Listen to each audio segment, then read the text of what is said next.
स्वागत है आपका हमारे चैनल साइंस फैक्ट में।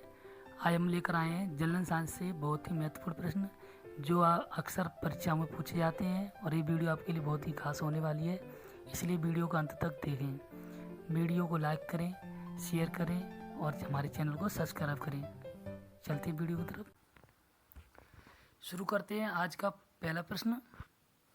विषाणु में निम्नलिखित में से कौन सी एक विशेषता नहीं होती है? ऑप्शन ए डीएनए या आरएनए की मौजूदगी, ऑप्शन बी परपोषी कोशिका के भीतर प्रजनन, ऑप्शन सी स्वभाव से पूरी तरह परजीवी, ऑप्शन डी कोशिका भित्ति की मौजूदगी। तो इनमें से आपका ऑप्शन डी सही होगा, कोशिका भित्ति की मौजूदगी। विषाणु के अंदर कोशिका भित्ति की मौजूदगी नहीं होती है। विषाणु की खोज सर्वप्रथम इवान विस्की ने की थी। विषाणु में निर्जीव होने के लक्षण होते हैं। इन्हें जार के अंदर बंद करके 1000 साल तक रखा जा सकता है। चलते नेक्स्ट क्वेश्चन की ओर। कीटवच्छी पौधे किस तत्व की कमी वाले क्षेत्र में होते हैं? Option A sodium, option B calcium, option C nitrogen, option D magnesium. तो आपका आंसर होगा सी नाइट्रोजन। कीटवच्छी पौधे नाइट्रोजन की कमी वाले क्षेत्रों में होते हैं क्योंकि सभी पेड़ पौधों को नाइट्रोजन की पोषक तत्व के रूप में आवश्यकता होती है। चलते नेक्स्ट क्वेश्चन की ओर। वेग समय ग्राफ का ढाल देता है। ऑप्शन ए दूरी, ऑप्शन बी विस्थापन, ऑप्शन सी त्वरण, ऑप्शन डी चाल। तो वेग समय ग्राफ का ढाल त्वरण को दर्शाता है। तो आपका ऑप्शन सी सही होगा। त्वरण का मात्रक मीटर प्रति सेकंड स्क्वायर होता है। चलते नेक्स्ट क्वेश्चन की ओर। नींबू रस का पीएच मान निम्न में से कौन सा हो सकता है? Option A 2.4, option B 7, option C 8, option D 9। तो आपका ऑप्शन ए सही होगा 2.4। नींबू रस का पीएच मान 2.4 हो सकता है क्योंकि नींबू के अंदर एसिटिक एसिड पाया जाता है और सभी एसिड की पीएच मान 7 से कम होता है। 7 आपका जल का होता है और 7 से ऊपर सभी सॉल्यूशन क्षारीय होते हैं। चलते नेक्स्ट क्वेश्चन की ओर। 1 मोल CO2 का आणविक द्रव्यमान होता है। Option A 44 gram, option B 44 unit, option C 44 गुणा 6.023 गुणा 1023, ऑप्शन डी 440 ग्राम। तो आपका ऑप्शन ए सही होगा। 1 मोल CO2 अर्थात कार्बन डाइऑक्साइड का आणविक द्रव्यमान 44 ग्राम होता है। चलते नेक्स्ट क्वेश्चन की ओर। जीवों में यूरिक एसिड का निर्माण होता है। ऑप्शन ए फैट में, ऑप्शन बी स्टार्च में, ऑप्शन सी अमीनो एसिड में, ऑप्शन डी सेलुलोज। तो आपका ऑप्शन सी सही होगा। जीवों में यूरिक एसिड का निर्माण अमीनो एसिड में होता है। सामान्य मूत्र में 95% जल, 2.8% लवण, 2.7% यूरिया एवं 0.3% यूरिक अम्ल होते हैं। मूत्र का रंग हल्का पीला उसमें उपस्थित वर्णक यूरोक्रोम के कारण होता है। यूरोक्रोम हीमोग्लोबिन के विखंडन से बनता है। चलते नेक्स्ट क्वेश्चन की ओर।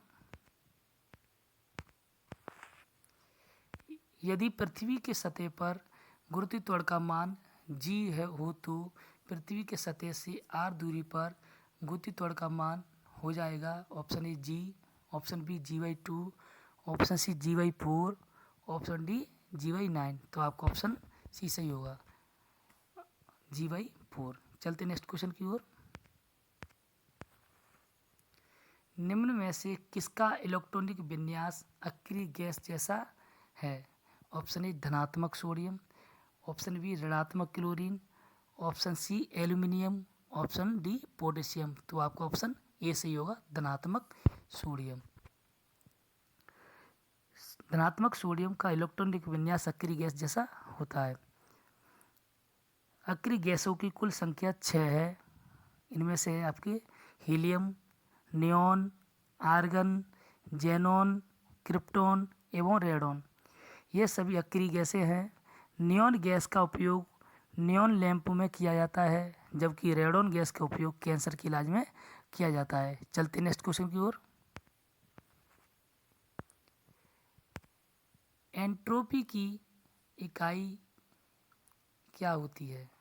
ऑप्शन ए जूल प्रति केल्विन, ऑप्शन बी नाइट्रोजन प्रति kelvin, option C watt into kelvin, option D kelvin प्रति जूल। तो आपका ऑप्शन ए सही होगा, जूल प्रति केल्विन। एंट्रोपी की इकाई जूल प्रति केल्विन होती है। चलते नेक्स्ट क्वेश्चन की ओर। नेफ्थेलिन एसिटिक एसिड का एक प्रकार का है। नेफ्थेलिन एसिटिक एसिड एक प्रकार का है। Option A enzyme, option B hormone, option C protein, option D fat. तो आपका ऑप्शन बी सी होगा। नेफ्थेलिन एसिटिक एसिड एक प्रकार का हार्मोन है। यह पादप हार्मोन है। इसे फाइटोहॉर्मोन भी कहते हैं। यह सूर्य की दिशा की ओर प्रेरित करता है और एक खरपतवार नाशी के रूप में भी प्रयोग में लाया जाता है। चलते नेक्स्ट क्वेश्चन की ओर। एंटीसेप्टिक सर्जरी की खोज किसने की? ऑप्शन ए फिलेन ने, ऑप्शन बी लिस्टन ने, ऑप्शन सी लैंडस्टीनर ने, ऑप्शन डी हॉपकिंस ने। तो आपका आंसर बी सही होगा, लिस्टन ने। एंटीसेप्टिक सर्जरी की खोज लिस्टन ने की थी। हॉपकिंस ने विटामिन डी की खोज की थी। RH फैक्टर की खोज लैंडस्टीनर ने वीनर के साथ मिलकर की थी। चलते नेक्स्ट क्वेश्चन की ओर। आवास सारणी के किस ब्लॉक के तत्व दुर्लभ तत्व कहे जाते हैं? Option A block, option B D block, option C P block, option D S block. तो आपका ऑप्शन ए सही होगा, एफ ब्लॉक। एफ ब्लॉक के तत्व आवास सारणी में दुर्लभ तत्व कहे जाते हैं, जबकि एस ब्लॉक के तत्व संक्रमण तत्व कहे जाते हैं। चलते नेक्स्ट क्वेश्चन की ओर। यदि किसी परमाणु में 12 न्यूट्रॉन है एवं उसका परमाणु क्रमांक 11 है, तो इस परमाणु में कितने इलेक्ट्रॉन होंगे? Option A 23, option B 12, option C 11, option D 10। तो आपका ऑप्शन सी सही होगा, 11। यदि किसी तत्व के परमाणु क्रमांक 11 है या कुछ भी हो, तो उस तत्व का वो इलेक्ट्रॉन की संख्या को दर्शाता है, क्योंकि परमाणु क्रमांक प्रोटॉन की संख्या होती है और प्रोटॉन की संख्या इलेक्ट्रॉन की संख्या के समान होती है। चलते नेक्स्ट क्वेश्चन की ओर।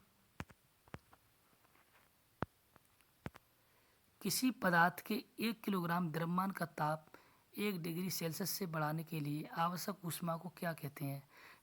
तो ऑप्शन ए विशिष्ट ऊष्मा, ऑप्शन बी कुल ऊष्मा, ऑप्शन सी गुप्त ऊष्मा, ऑप्शन डी कोई नहीं इनमें से। तो किसी भी पदार्थ के 1 किलोग्राम द्रव्यमान का ताप बढ़ाने के लिए आवश्यक ऊष्मा आपकी विशिष्ट ऊष्मा होती है। इसका ऑप्शन ए सही होगा, विशिष्ट ऊष्मा। किसी पदार्थ के 1 किलोग्राम द्रव्यमान का ताप 1 डिग्री से बढ़ाने के लिए आवश्यक ऊष्मा की मात्रा को विशिष्ट ऊष्मा कहते हैं। विशिष्ट ऊष्मा धारता सर्वाधिक जल का है, जो 4200 जूल प्रति किलोग्राम होता है। चलते नेक्स्ट क्वेश्चन की ओर। एक ध्वनि तरंग की आवृत्ति, इसके आवर्त का काल का मान क्या होगा? तो option A 0.1 second, option B 0.2 second, option C 0.01 second, option D 0.02 second. तो आपका ऑप्शन सी सही होगा, 0.01 सेकेंड। चलते नेक्स्ट क्वेश्चन की ओर। कांच से श्वेत प्रकाश गुजरने पर किस रंग की गति सबसे कम होती है? तो ऑप्शन ए हरा रंग, ऑप्शन बी लाल, ऑप्शन सी बैगनी, ऑप्शन डी पीला। तो आपका ऑप्शन सी सही होगा, बैगनी। कांच से श्वेत प्रकाश गुजरने पर बैगनी रंग की गति सबसे कम होती है। कांच में प्रकाश की चाल 2 × 10⁸ मीटर प्रति सेकंड होती है। बैगनी रंग का प्रकाश का प्रकीर्णन सबसे अधिक होता है। निर्वात में प्रकाश की चाल सबसे अधिक होती है, 3 × 10⁸ मीटर पर सेकंड। चलते नेक्स्ट क्वेश्चन की ओर। निम्नलिखित में से कौन सा एंजाइलम का एक घटक नहीं है? तो ऑप्शन ए वाहिनिका, ऑप्शन बी साथी कोश का, option C xylem parenchyma, option D वाहिका। तो आपका ऑप्शन बी सही होगा। साथी कोश का जाइलम का एक घटक नहीं है। साथी कोश का जाइलम की मोटाई में मदद करता है। जाइलम एक जटिल ऊतक है जो पेड़ पौधों में जल का संवहन करता है। चलते नेक्स्ट क्वेश्चन की ओर। निम्नलिखित में से कौन सा एक अंगक मनुष्य की कोशिका में नहीं पाया जाता लेकिन प्याज की कोशिका में पाया या उपस्थित होता है?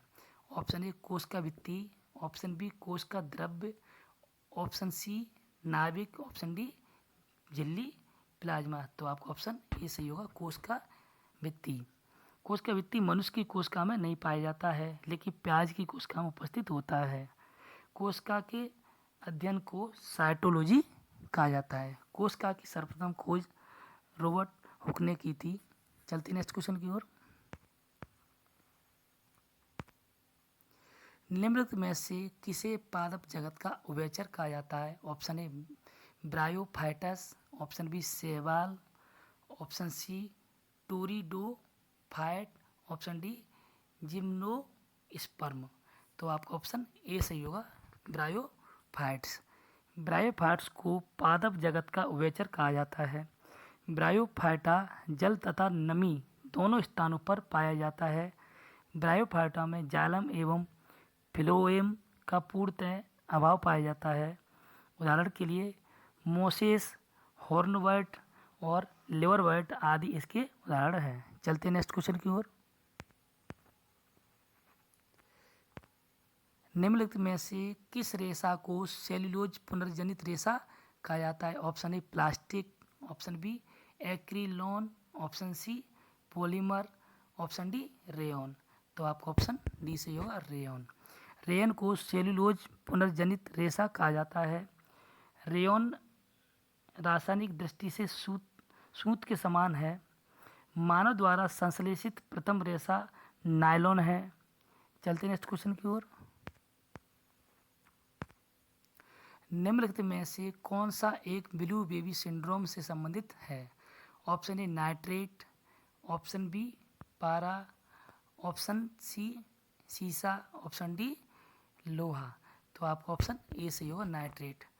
ब्लू बेबी सिंड्रोम नाइट्रेट से संबंधित है।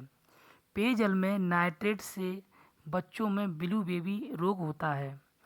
ब्लू बेबी सिंड्रोम को मीथेमोग्लोबिनेमिया भी कहते हैं। यह रक्त में हीमोग्लोबिन के कारण भी होता है। चलते नेक्स्ट क्वेश्चन की ओर।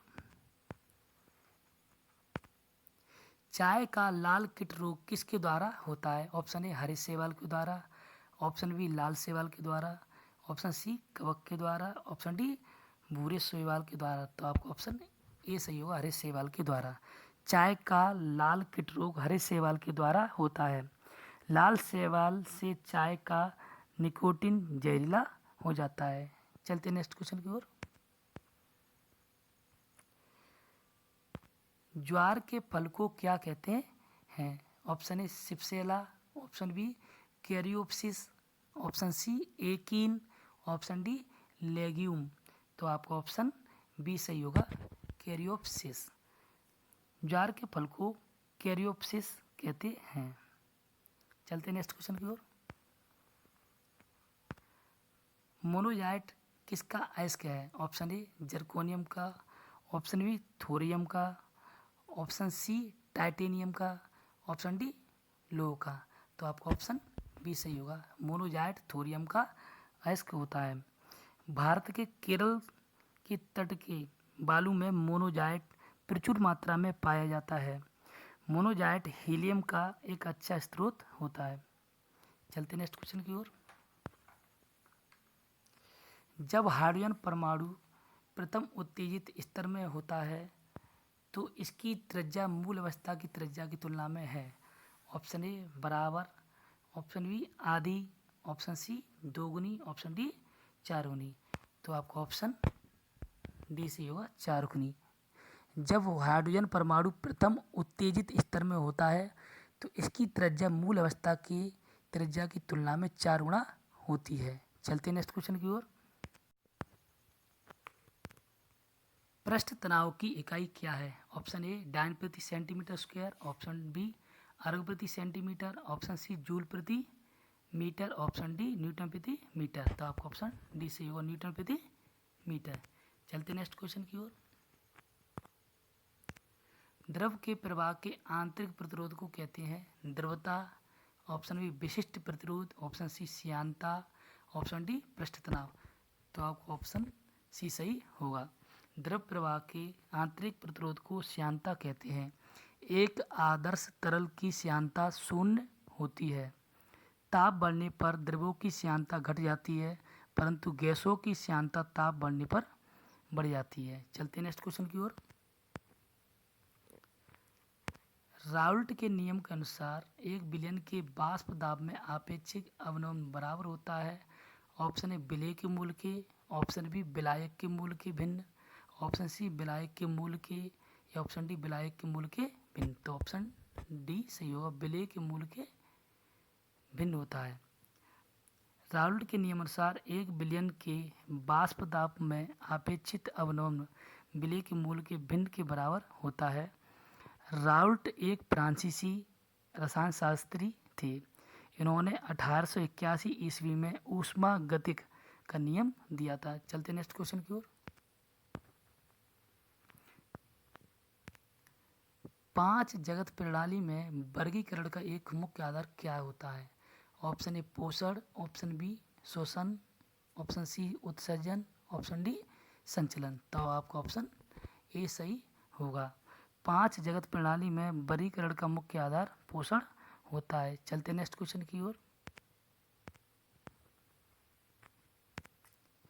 आवर्त 10 हर्ट्ज की एक कंपन वस्तु की समयावधि क्या है? तो option A 10 second, option B 15 second, option C 0.015 second, या ऑप्शन डी 0.1 सेकेंड। तो आपका ऑप्शन डी सही होगा। 10 हर्ट्ज कंपन की समय अवधि 0.1 सेकेंड होती है। आवृत्ति का मात्रक हर्ट्ज होता है। अगर आपको हमारी वीडियो पसंद आई हो तो हमारे चैनल को लाइक करें, सब्सक्राइब करें और बेल का आइकन पर क्लिक करें। धन्यवाद।